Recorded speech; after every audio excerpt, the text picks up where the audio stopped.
You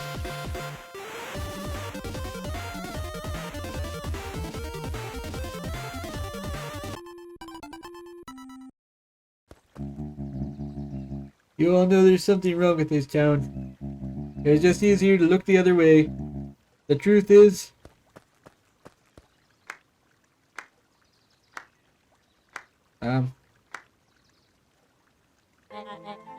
That's quite enough, Mr. Nuncreed. Torment dragged on Joseph Nuncreed's face. Yes, sir. Take them away. No, I want them to see this. The ever tempestuous Eleanor Van Horn. You've been quite the thorn in my side. Like a weed that's burrowed in where it doesn't belong. Must confess you look dreadful. He paused for a moment, plucking a piece of fuzz from his sweater and discarding it to the ground. Consider yourself in rare company. You've managed to pull one over on me. Won't happen again. I knew you had some sort of plan to disrupt our little party. But alas, I expected something a bit more impressive than coherent rambling. No matter, your failures are yours to bear. Mr. Kerr? Yes, sir. It's a shame I was cut short, but I thank you for your rousing oratory. I will take it from here. Yes, sir, of course, sir. You've done quality work for me, William. You can look forward to the recompense we agreed upon. Kerr gave a bow of deference. Founder, you are most gracious. Gasps rippled through the crowd. Thankfully, we can disperse with the formalities from here on out. Solomon pulled a glass vial from his pocket. In one smooth motion, he downed its contents. A triumphant smile grew across Solomon's lips. And you can all call me Sharper Valentine. His body and face began to contort and expand as he disappeared into a belching green mist. Bert.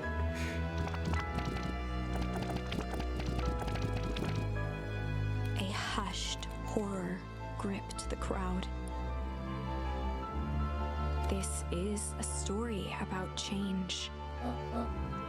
What? No! So you didn't see that coming. Good. Sharper examined his new hands. Well, this is quite the improvement. Everything looks so much smaller now. Eleanor was right about one thing. This festival was a ruse. I wanted you all to witness my glorious return in your own eyes. Why does everyone look so downtrodden? This is a celebration, people. Maybe it would help if we set the mood. Mr. Kerr, be a dear and reveal the sign.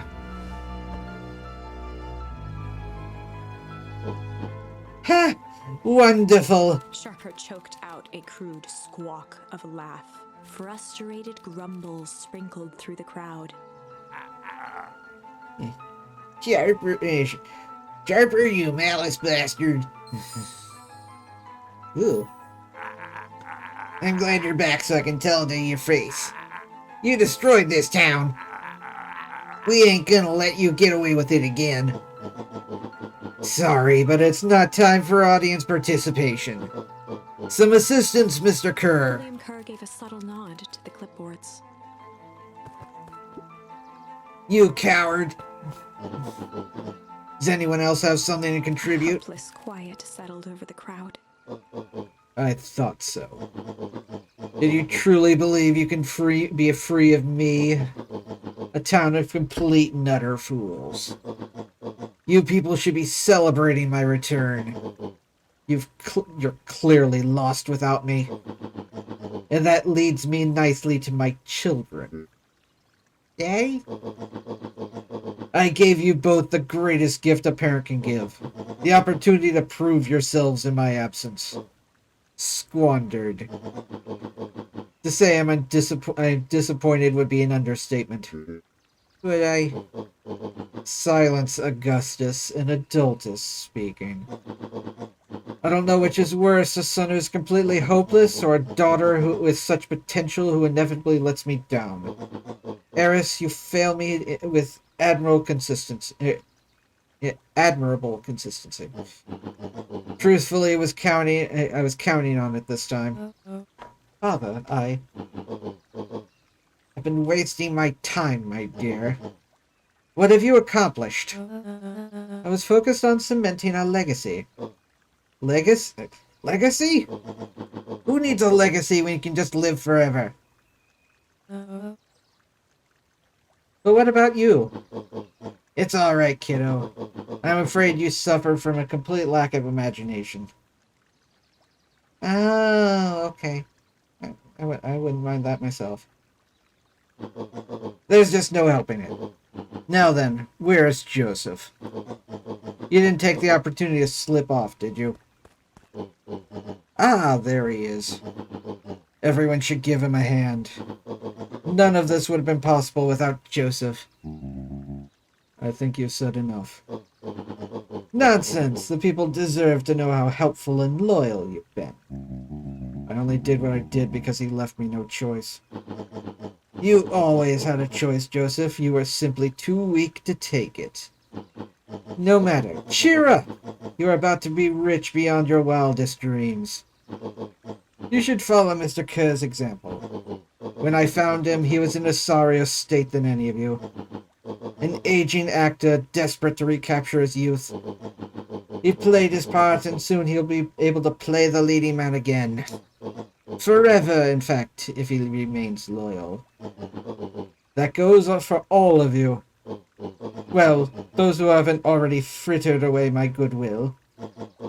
Beacon Pines is mine again. And I'm willing to share its spoils in exchange for absolute loyalty.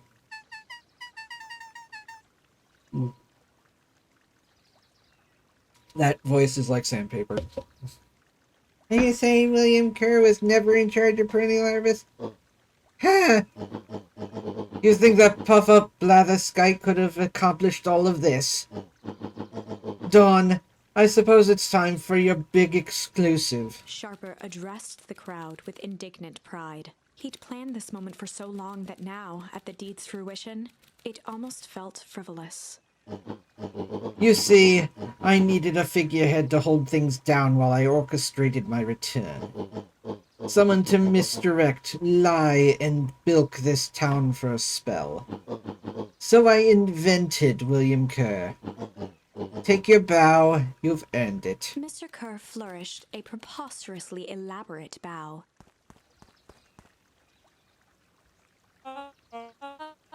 Patrick C. Montague has been extraordinaire at your service.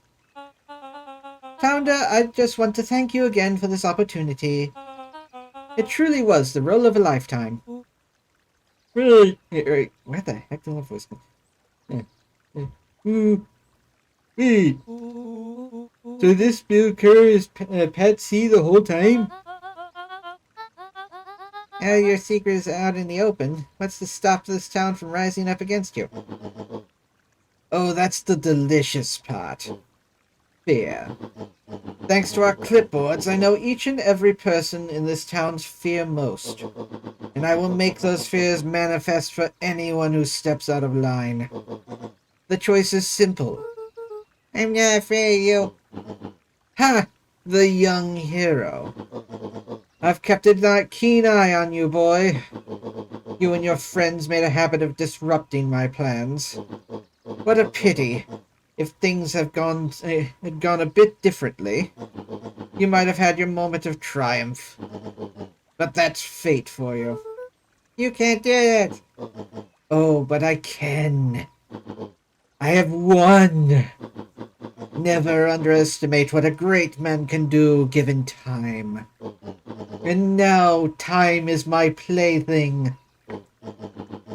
Perhaps the most expensive thing I've ever bought. But well worth it.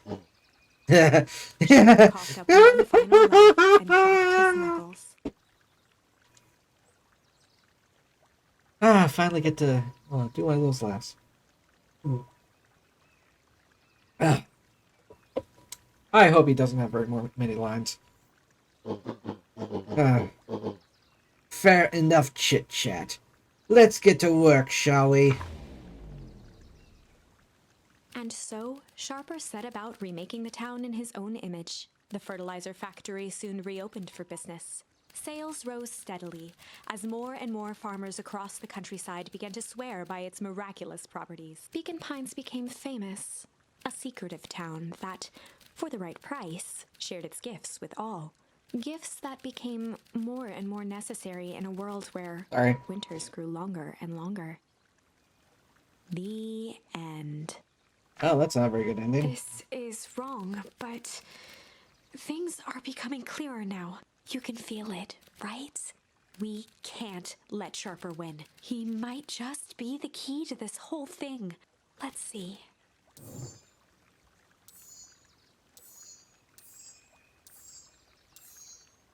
What?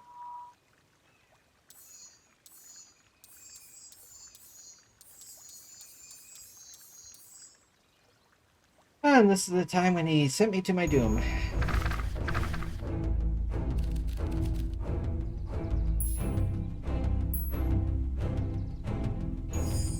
There was a malice lurking behind those eyes, like a trap ready to spring. Luca felt the weight of Nuncreed's hand on his shoulder. Something wasn't right. He didn't know why, but something was telling Luca to get out of there. I just want this to be all over. It'll all be over. Of course. I'm sure it will all work out soon enough. I should get going. I told Roxy I'd check for Rollo at the treehouse. Luca twisted free of Nuncreed's grasp. Of course. Luca, I know your dad and I were good friends back in the day. You can come to me with anything. Anything at all. Yep, so you can kill me. Bye. Yep.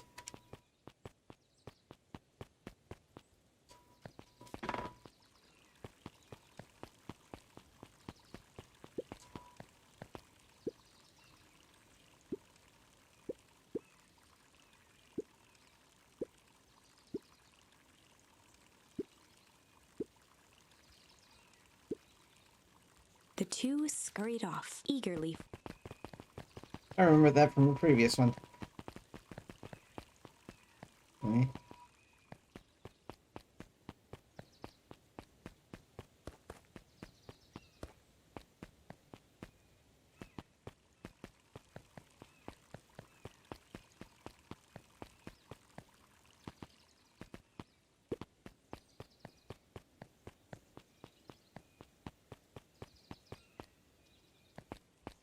I remember seeing somebody else play this and get something I missed, but I can't remember where it was.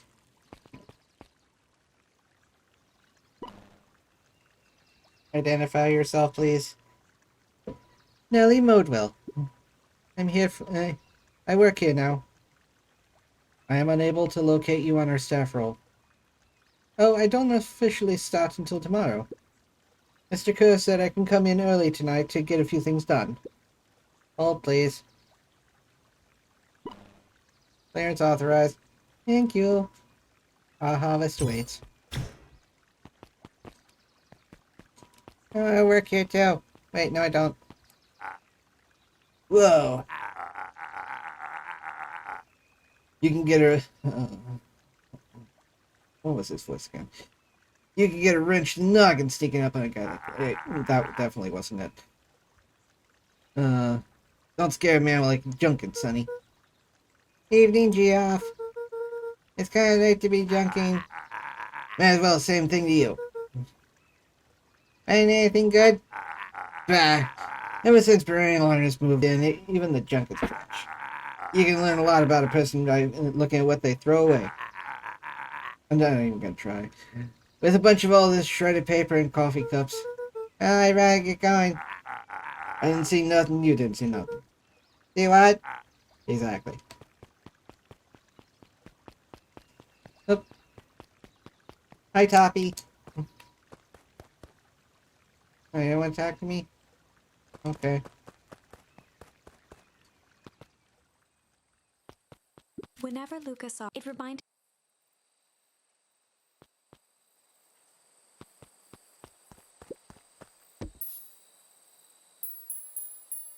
Luca wrapped a twig of thyme around the hook. Some fish have refined tastes.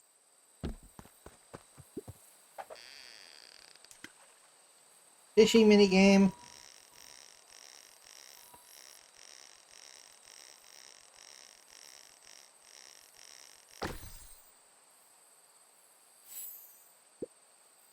Property of Sharper Valentine. Figures. If he had his way, property of Sharper Valentine would be written on everything in this town. Can we give it back to him? He may not even want it back. Man's got a contentious relationship with time. We'll keep it here in case he ever wants to pick it up. Luca tied a bent nail onto the line. If all you have is a hammer...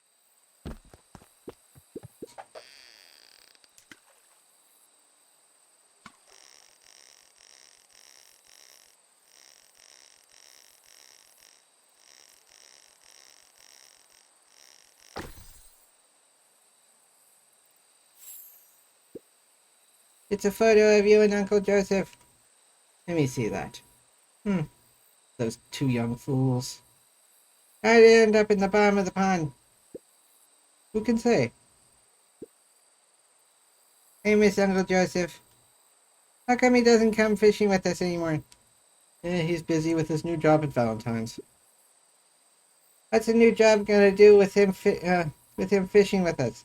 It's complicated. Like I said, some things are hard to explain.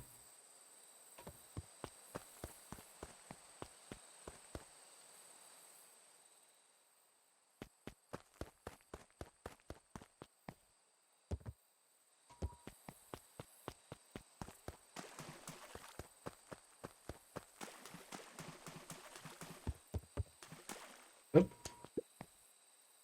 Oop, hold on. Okay.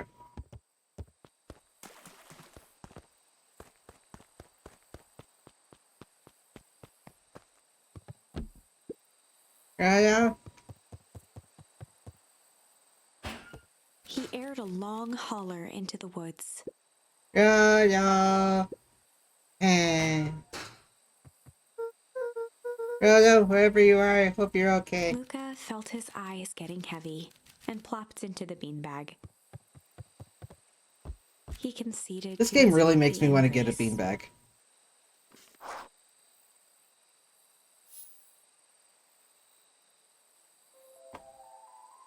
Once again, Luca found himself in a vast black expanse. This time, he knew exactly where to go. He took a single confident step forward. The world flickered and pulsed. He found himself standing in front of the frigid air of a blazing campfire. The source.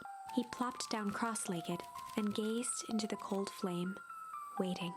Soon enough, the fire began to die out, popping sporadically, until all that was left was a single ember. Lucas stood up and dusted himself off.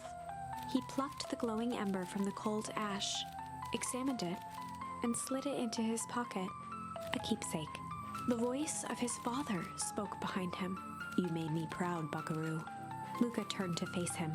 "Dad, what is this place?" A warm grin grew across his father's face. "A place where everything that has been and everything that could be all wait together." Luca found himself staring at his father's face, trying as hard as he could to memorize every single detail. "Wait? For what?" Another voice spoke out as Luca's doppelganger stepped forward. "That's up to you." Without knowing why, Luca began to weep. Is any of this real? Are you real?" Luca's father bent down to smudge away a tear. "Of course. I'm as real as the part of you that misses me." So you aren't real. Luca turned to look at the older version of himself. "And you? The doppelganger choked back tears. I'm as real as the part of you that's angry he's gone. Does that make sense? Through his tears, Luca laughed. I think so. His father pulled him in for an embrace. Time to go, buckaroo. Thank you all for watching. You're welcome to come see me record these episodes live at twitch.tv/SuperBunnyBun. You can also come say hi on Twitter at SuperBunnyBun. But most importantly, I'd really appreciate it if you could like yourself, comment about how awesome you are, and subscribe to Happy Thoughts. And until next time, stay spicy and huggable. Bye!